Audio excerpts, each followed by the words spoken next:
Morning, everyone. Welcome to NAB. Got quite a bit to get through today, so I'll go through what we've got new, and I'll give you a bit of a background on sort of why we designed some of the things we've done. So first up, the biggest problem we had, and the biggest problem we really think we faced in this industry is how do we get Ultra HD content to people? We developed a whole bunch of Ultra HD products over the last few years. And you know, Ultra HD is awesome. The customers are buying Ultra HD TVs, but the big problem we've got is how do we get Ultra HD to people? You know, in the old days, you could sell someone a VHS tape, but you know, how do we really solve this problem of getting Ultra HD content to people? And the big question too is how do I get Ultra HD content to people? So what we've done is we've developed this product called Blackmagic Duplicator 4K. And what it does, it records onto 25 SD cards in real-time H.265 compression. And what that means is if you're recording in real time, which is what I'm doing here, at the end of an event, you can basically sell the content. And I think there's two real big problems here that the industry's got, and I think this sort of solves it. How do we actually sell content to people at an event? So if you're doing a rock concert and you want to merchandise the actual show, and I think that's quite important. And it helps. Obviously, really big broadcasters can transmit the content, but how do smaller companies sell their content? How do we use live production tools to be able to generate more revenue for the customers and you can sell content? So you can see it's quite easy to use. It's got some control panel buttons on the front, and then you just plug the cards in. You pretty much just hit record. It's a 12G SDI device, so it handles all frame rates up to Ultra HD 60p. The compression format's H.265, which is designed for Ultra HD, so the data files are not that much bigger than HD files are. And you can see, if you get a bit of a close-up of the buttons here, of course, because we're essentially giving customers an SD card with content on it, we don't want to give them a card full of files. So if you look at the button up the top here, it's got a plus on it. That's an append record button. So what that does is records onto the end of the file you've got. So say you're actually doing a multicam wedding. You might have the ceremony, and you're recording the ceremony with a couple of cameras, and it's a fantastic way of doing things like weddings. These small things is where it can be really useful. Then you want to go to the reception. You want to stop. You can change location and then do speeches at the reception. You can start append recording, and it just records on the end of the file. And you can give the customers one file. You don't have to leave them a card full of clips, which is not what they want. Oops, I'll go back. You can see on the back it's got remote in and out and loop-through connections. It'll actually generate remote commands from the remote output port, so you can daisy chain units. So each unit's 25 cards, 25 cards, 25 cards. And you can see them all daisy chained together. So you can pretty much just keep adding units for as much capacity as you need. And any card, if you sell the cards out the front of the unit, anything you're finished with, you can reformat in the unit. So you can just load up again with the cards, the empty slots, and reformat and keep going. SD cards are very, very thin. They're really nice they pack well. If you make a nice wallet, you can, they present really well to customers. And they're on all computers. And televisions, the H.265 files it records, they've got the right encoded audio, so when you put it into a lot of the Ultra HD TVs, they'll read properly and you can actually play them directly on the TV. You use an SD card to USB adapter. We went to the store and about 70% of the televisions in there were Ultra HD models. I've seen Ultra HD models in Target. I've seen them in the supermarket. I mean, it's just everywhere. The customers have them. We just don't have any way of, we've got all the production equipment. We did a banner at SMPTE this year which said 100 years of Ultra HD because of, for the film scanner. It's a bit of a joke, but I think people don't realise how much Ultra HD is around. There's so much Ultra HD production going on. There's so many televisions out there. We just need this link to bridge the link between the two. So you can see, the sort of usage cases in the fact that you can just sell the content out the front of the unit to people when they're at the event, when they're excited. Like we had one of the people at Blackmagic went to a school concert. It took 6 weeks to get DVDs of that, and you think, DVDs. I mean, this is such old technology. We've kind of lost our way of actually being able to trade our content to people for money. And I don't know why that kind of just disappeared. There's been all sorts of various sort of Blu-ray discs and things. It just doesn't work. And now we've got Ultra HD. We just don't have any way of delivering it. So, we've been working on this for about 3 years, and it's been quite a large project, but I'm quite happy to finally have it done. You can see you could use it in sporting teams where you could give all the players a copy of the event. Could I actually get that away so that, sorry, we're just filming, it'd be good to get that out of the way, sorry. And And you can see, in broadcast as well, you're doing large TV program, you can distribute copies to everybody. So it's essentially like, in the old days you used to have a rack of VHS machines.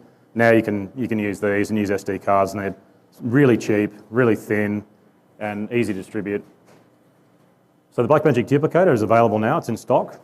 And we think it should help change the industry quite a bit. I think it's going to make it a lot easier for people to actually trade content with each other. I think everyone gets so excited about the internet and various other ways, but how does a small sort of guy deliver content to people? He can't upload it from servers and do all this complicated stuff. And this is a worldwide issue. It's not just in major cities where you have a bit better internet connections. It's also a problem. People need to trade their content directly with people for money, and that helps our customers do better economically, and I think everyone will benefit. So, cool. Thank you. It's one of those projects where you sort of think, this seems like a really big problem, and hopefully we solve it. So I hope everyone gets it. So it's quite funny when everyone who's seen it so far has been like, oh, this is great. So we're quite relieved. I think it's the things you haven't even thought of. Yeah, exactly. That's it. That's the really interesting stuff, So hopefully it's all good. So the other, of course, thing, we've got a bunch of stuff, of course, and I'll run through them quickly because we don't have a lot of time. Obviously, a larger screen video assist is something people asked us for, so we've come up with a new Blackmagic Video Assist 4K. It's got a larger monitor. You can see it over here. It's got a larger monitor. It's got two SD card slots. But what's good about it, they're UHS 2 slots, so they can record, if you want to record Ultra HD, you can use UHS 2 cards and they'll record Ultra HD on those. Of course, it still records HD on normal SD cards. There's two sockets, so it goes from card to card, so you can keep recording, changing the cards out, so you don't have to stop recording if you're doing an interview or something and you can't stop. Also, on the other side, what's quite unique about it, it's got a full-size BNC connectors, it's got a speaker on the front, it's a larger screen, obviously, but it's also got a couple of mini XLR audio inputs. We've got extremely low noise audio inputs, 128 dB down, and what's important for that is a lot of the sort of lower-end cameras that the video assists get put onto have got quite poor audio specifications, so we wanted to also let people bypass the audio. So now you can add a great monitor, you can add a great recorder, but you can also add a really good quality, extremely quiet audio input and bypass the audio as well. And also, it's a very powerful product. You can see it there with the 5-inch model. You can see on the sides the connectors and the little audio inputs. And on the other side is the SD cards. So you can just keep changing cards out if you want to keep recording. And there you go, there's the SD cards, they just pop in the side. Batteries on the back. It's been a very popular product. It's very flexible. People use it on DSLRs, on rigs. It's a great assist station on Versa Mini. And well, grab me later. We'll talk about that. Obviously, with the Micro Studio camera, you can kind of rig up. We've got a lot of people rigging up some really strange combinations of cameras by using a Micro Studio camera and something like a video assist. And so having a 4K one is great because we can record the 4K off it. So you get all kinds of interesting sort of scenarios where people are rigging up in interesting ways because it's kind of like you can use the studio camera as a camera head and kind of create your own camera. So Blackmagic Video Assist is available now and it's $8.95 and it's in stock. So next one, I'll move through some of these quickly because there's a bunch of camera news I want to get to, so I'll move through quickly. We have a 4-way multi-view, and the great thing about our multi-view is that each input can be any video standard. It can be SD, HD, or Ultra HD. We've got it running here. It's got audio meters, but also, because it's Ultra HD, you can run an Ultra HD display and get full resolution on each quadrant. So it's a very high quality display. I mean, if you use these big large screen TVs make awesome broadcast monitoring. And what's nice is we put it in the Terranex Mini form factor, so you can rack mount it with Terranex Minis. You can actually rack mount multiple multi-view 4s, and if you put one into the other, you can create another quadrant of 4, so you can actually customize the layout you like. You can see the back, it's got loop-through connections and HDMI out, and Ethernet, and all the usual things. It's got the power supply built into it, so it's a really nice product. You can see it there being used as we've got it here on the front of the booth with audio meters. You can add labeling. That's available now, it's $4.95, and that's in stock. So next up, we have some new microconverters. They're basically simple little tiny microconverters. They're SDI to HDMI, HDMI to SDI. What's unique about them though, is they use a USB connector off smartphones for the power. So you can power them off all the sort of smartphone power supplies, and because computers and televisions have USB sockets, you can power them from the television or the computer. So it's kind of a nice little thing, you know. As you can see it there, hanging off the back of a television. or you can use it up on a projector or off a computer. So it's quite simple, very simple little product, but nice. And they're in stock. They're available now. They're $85. So that's quite good. Something you get better and better at this all the time. I couldn't have dreamed of this a few years ago, but it's like, oh wow, look. So we work hard to do these things. This is the tip of the iceberg, is the product. Often there's so much more going on underneath. But the other thing we've actually done, and this is quite exciting, we've done 2 new things with our mini converters. The mini converter SDI to HDMI 4K now has a thing called HDMI Instant Lock. And what we did is, we've got a lot of customers, and some of these monitors take a long time to lock. So we keep the HDMI active out to the display now. So when you plug in, it instantly locks. So if you've actually got a display hanging off a router, as you're punching away the router, it's like a clean switch. It's so fast at locking. And we've got a software update that puts that into the SDI to HDMI mini converter, the 4K one, not the normal one, but the 4K one, and the Terranex Mini SDI to HDMI. And the other thing we've added is we've added a 33-point 3D lookup table into Terranex Mini SDI to HDMI. And that's a really high precision lookup table. You can also take the loop SDI out and make that the output of the lookup table as well. So you can actually turn it into a lookup table processor. And if you add the smart panel on the front, then you can turn on and off the look. It holds 2 lookup tables, and the 1 and 2 button allows you to turn them on and off. So you can see some of the stuff we're starting to do with the Terranex Minis. There's a lot of products we have. We can put a lot more processing power in them than what the software that's currently is. So as we run more software updates out, we can do more things, and Terranex Minis are just starting to get to that point. So that software update, there's 2 different updates that cover the Terranex Minis and also the mini converters. That's available today, this morning, and you can download it. You see a bit of a pattern here. It's whatever you can do on a lookup table will do. So, but come up later and ask if you want to chat about it. So we've got a new Thunderbolt 3's popped up. So we've got a new Thunderbolt 3 version of the Ultra Studio 4K Extreme.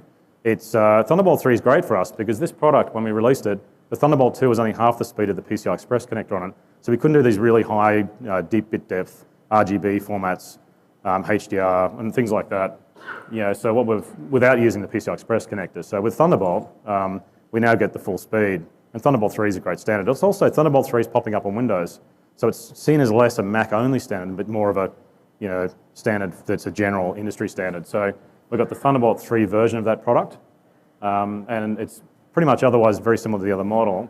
It's not quite shipping. It would have been shipping, but we haven't got the certification paperwork through.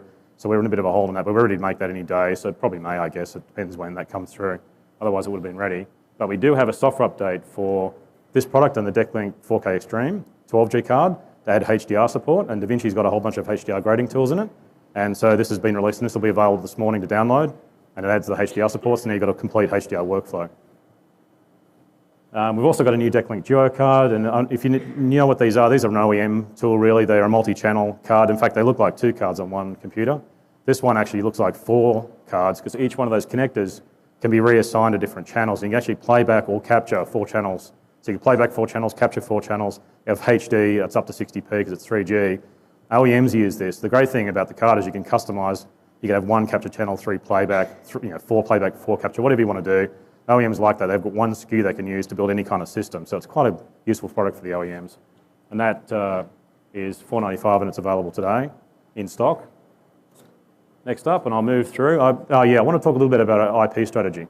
We've been working on this a fair bit, and we've come to some. It's a little bit confusing because this. We looked at the situations. Like some people are saying some things, and some people are saying other things, and like, what does all this mean? So we sort of thought, well, what's the point of view of the customer? And from the point of view of the customer, what they're actually looking at, really, the thing that really matters is low-cost HD systems. Nobody wants to go out and buy another 2000 by 2000 router in HD, SDI router. They don't want to do that. So my feeling is that from looking at it, what the customers actually want is low cost. They want very low cost. They want to use essentially the gigabit Ethernet they've got and things like that. But the other thing, they want ease of use. They want stuff to work that works the same as equipment they've already got, so that the operators of the stuff have no idea that maybe it's even an IP routing system. And the other thing is they want open standards. They don't want to lose control of their facility. And what worries us is that there's kind of like a bit of a feeling that, oh, wow, we can sell new stuff, and we can get in there and put in big systems and lucrative support contracts. And I just don't know whether that's actually what the customers are wanting. These broadcast guys don't want that. So our feeling is what they really want is they want some of the stuff built into products that maybe they already have or that already exist. They want to make it work like stuff that they already have.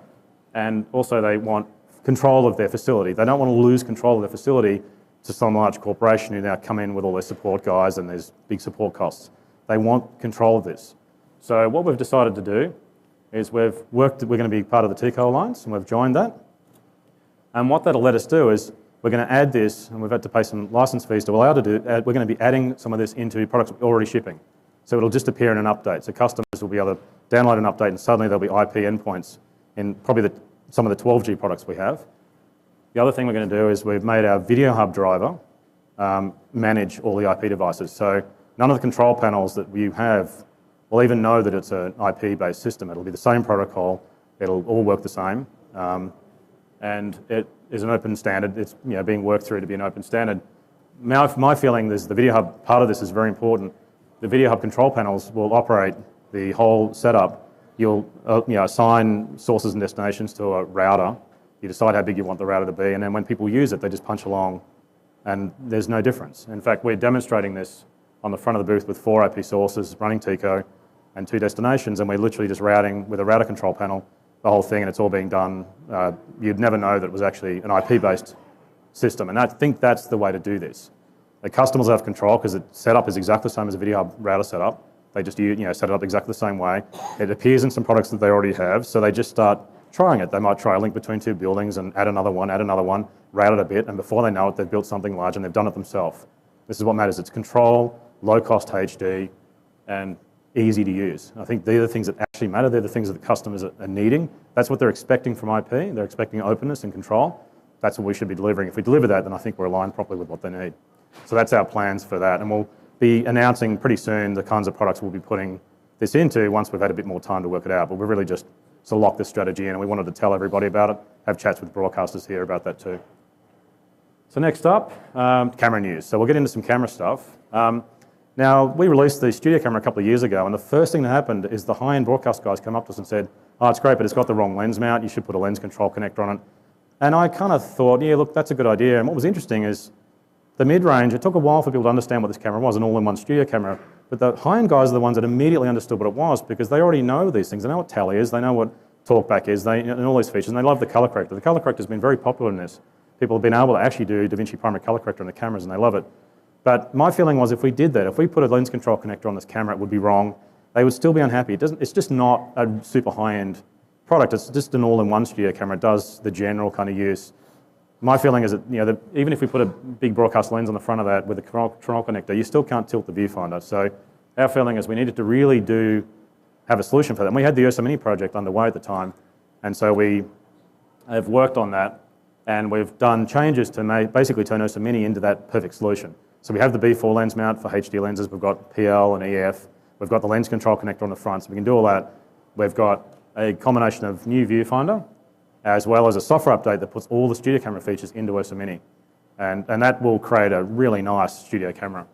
So you can see it on the front there. It's got a beautiful big tally light, and if we can get the guys to turn that on, you can see what it looks like. So there you see, and it's just wonderful. You've got some camera numbers you can slide in there, so you can customize the camera number.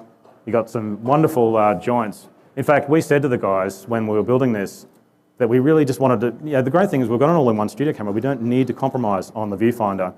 It doesn't matter really what it costs, just build it and make it amazing, and then we'll just charge whatever that is. Because what mattered was an absolutely, truly professional viewfinder. So if you see on the back, we've got some wonderful controls. We've got some wonderful joints that are very smooth and adjustable. In fact, you can tilt the camera by keeping track of the viewfinder where you want. So you've got some really nice control there that you can control the viewfinder while you're pivoting the camera, which helps if you're tracking, doing golf or something like that, and you need to sort of track the ball, and you just want to hold the viewfinder towards you. So it's great.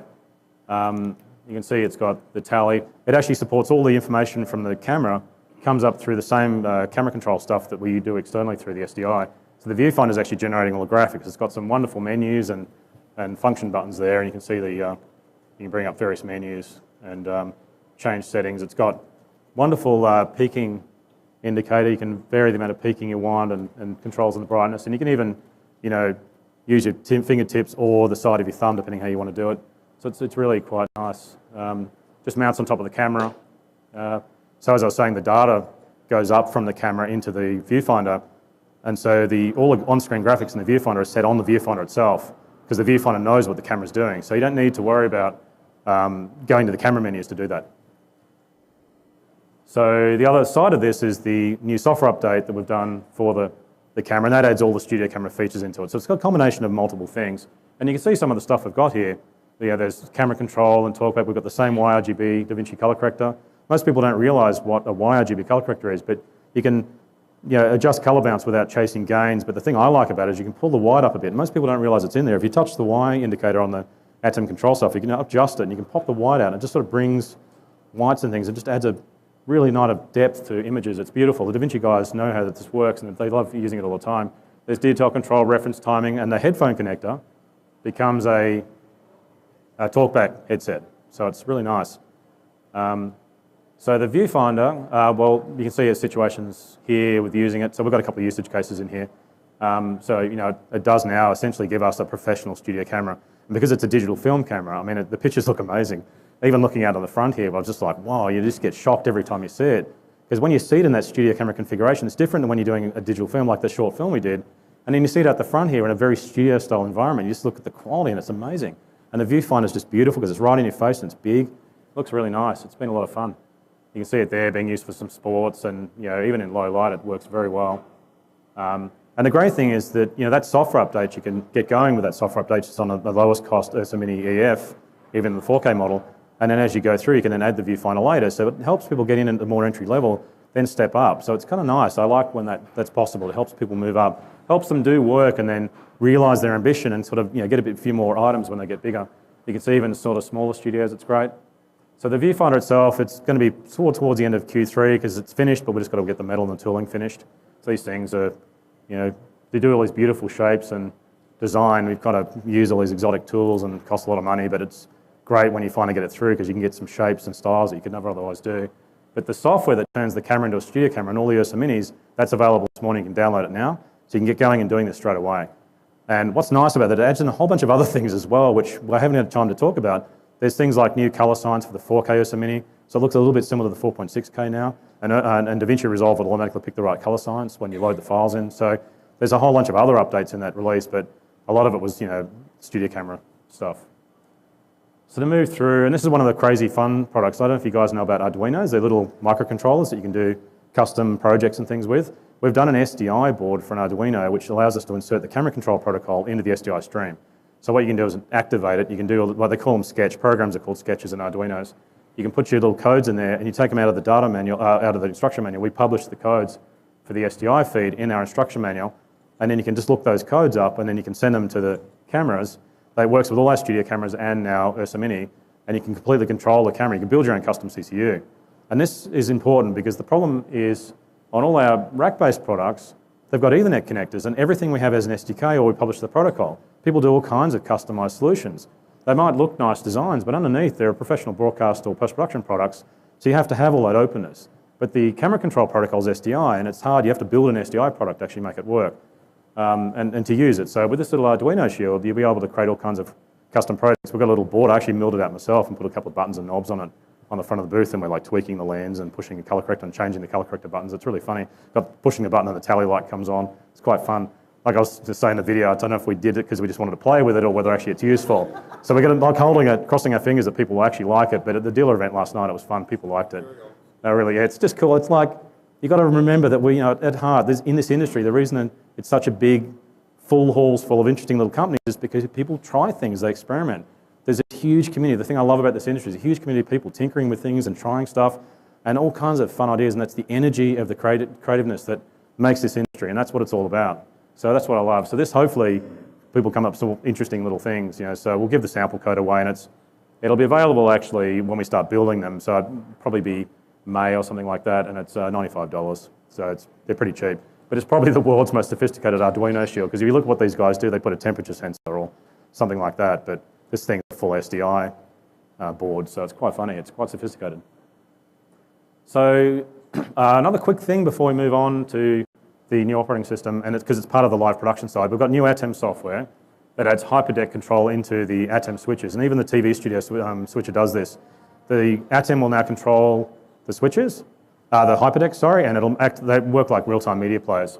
So when you bring something on air, it'll auto-play the hyperdeck, and it's like adding full media players to the Atom switcher. So you can put any one of our hyperdecks on there, and you just configure it up, tell it to auto-roll if you want, and then when you cut to it, it'll play. They're fully macro-controllable. You can control them from the control panels.